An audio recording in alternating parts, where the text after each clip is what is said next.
What's up, guys? Welcome to 1010 Tock.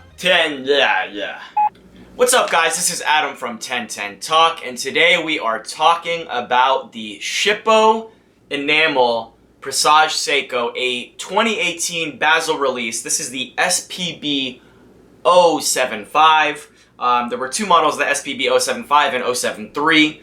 This one is the 075, and I just threw it on a Hodinkee strap, actually, which I think the tan sort of walnut color really complements the blue dial really well here. And throughout this video, I'm actually going to have a few different straps to show you guys, but I just threw this on for the video for today. Anyways, let's get into the review. Alright guys, so this is a very underrated, sort of under the radar release that happened in 2018. I think this Enamel Presage model was overshadowed by a lot of the cool Grand Seikos that came out and a lot of the changes to the Sport Seiko models. You got the MM200 that came out, you have a bunch of the SARBs that have been discontinued, as many of you may know.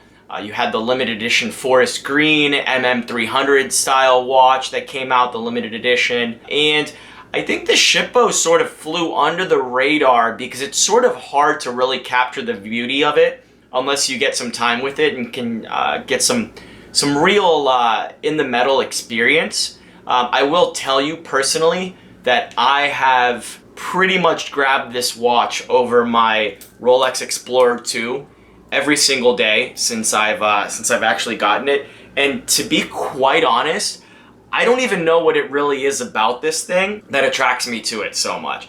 I mean, a lot of the things on paper that I like about watches, Roman numerals are usually kind of like an automatic disqualifier. I don't really like Roman numerals. I like them on Cartier, but there was something about this piece in particular that I really did like. And it is sold out everywhere now, as I've seen on the internet. I got this particular one from Seiya, Japan, as you guys may have seen from my unboxing video. The second that I ordered it, it said out of stock afterwards, so I'm assuming I got the last one. I saw Nomon Watches got them. I checked a couple days later, sold out.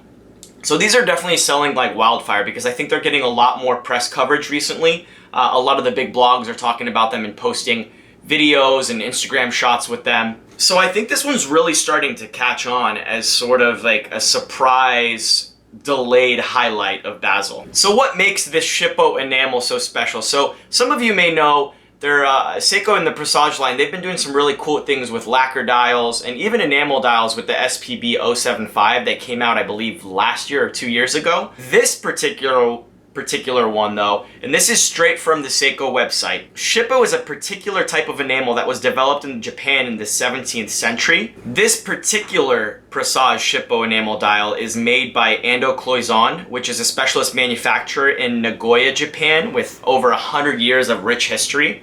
And there is one single craftsman that is responsible for all 5,000 dials, because this is a limited edition to 2,500. And then the SPB073 is also just 2,500 pieces. So Wataru Totani is a craftsman with, I think, something like over 40 years of experience, and he hand paints this blue enamel glaze onto the surface of the dial, which is a guilloche textured metal plate.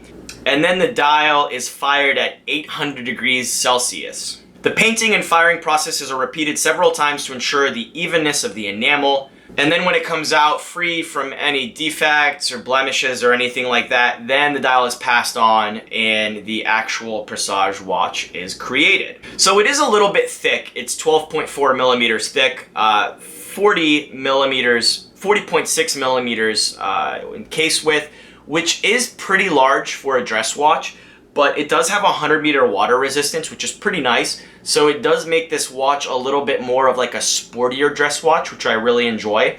If I do want an ultra-thin movement or like a really small case, then I'm probably going to go vintage anyway or pick up like my Nomos, my 35-millimeter Nomos. So I'm actually happy with the sort of robustness of this case. The problem with my Nomos is that it's so light and feels so delicate that I actually am a little bit apprehensive to wear it in some situations, because even if it's not true, I feel like I may, you know, damage it or in some situations or whatever. The water resistance and sort of the robustness of this Presage case alone It gives me a little bit more comfort in wearing it in day-to-day situations, or even like when I'm biking, you know, in the streets of Manhattan, or I'm not too worried about getting this knocked around. It has a dual curved sapphire crystal with anti-reflective coating, powered by the 6R15D, which is a 50-hour power reserve with 23 joules.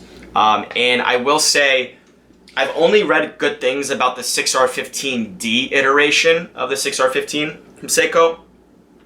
And this particular one, after about an entire week, was losing 2 seconds a day maybe. So would have rather had +2 instead of -2, but it still is technically within Kosk specs, even though this is not a Kosk watch. One of the things that I have to mention about this piece, the dial is beautiful, the case is nice, the finishing nice, the crown is great, but I am extremely impressed by the quality of this alligator strap. Now, some of you may remember I did once own a JLC Master Control, which had the OEM Camille Fournier blue gator strap as well.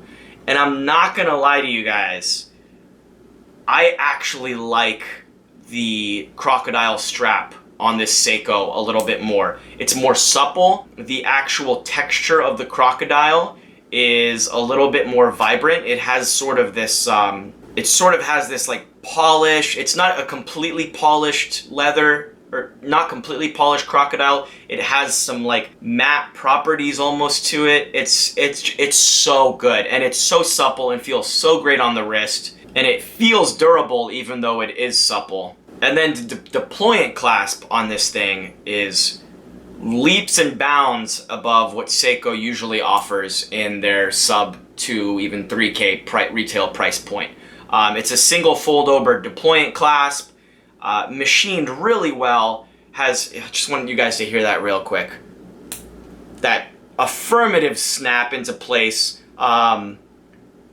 and very secure with the 2 push pins on the side here, which allow you to open the deployant up. So this is a watch that wasn't on my radar because, to be quite honest, I didn't even realize that it existed. It's one of those watches that Basil also flew under the radar. And then I started seeing some things pop up about it, and I saw it on Seiya, and it was a bit of an impulse buy, but I'm really, really happy with this thing. Like I said, I've been wearing this non-stop. Anyway, guys, let me know what you think about the Shippo Enamel. This thing retails for, I think, something like $1,400, which is pretty pricey, but considering the level of craftsmanship and artisanry that you're getting on this dial, I mean, if this was a Swiss watch, let's be honest, it would probably be minimum at least $5,000. Let me know what you guys think about the Shippo. Let me know what you guys think about the Presage line. It's kind of a weird line. It's like a lot of people that would want to get a Presage maybe would just go with a Grand Seiko. Seiko is probably much more well known for their sport watches and their divers.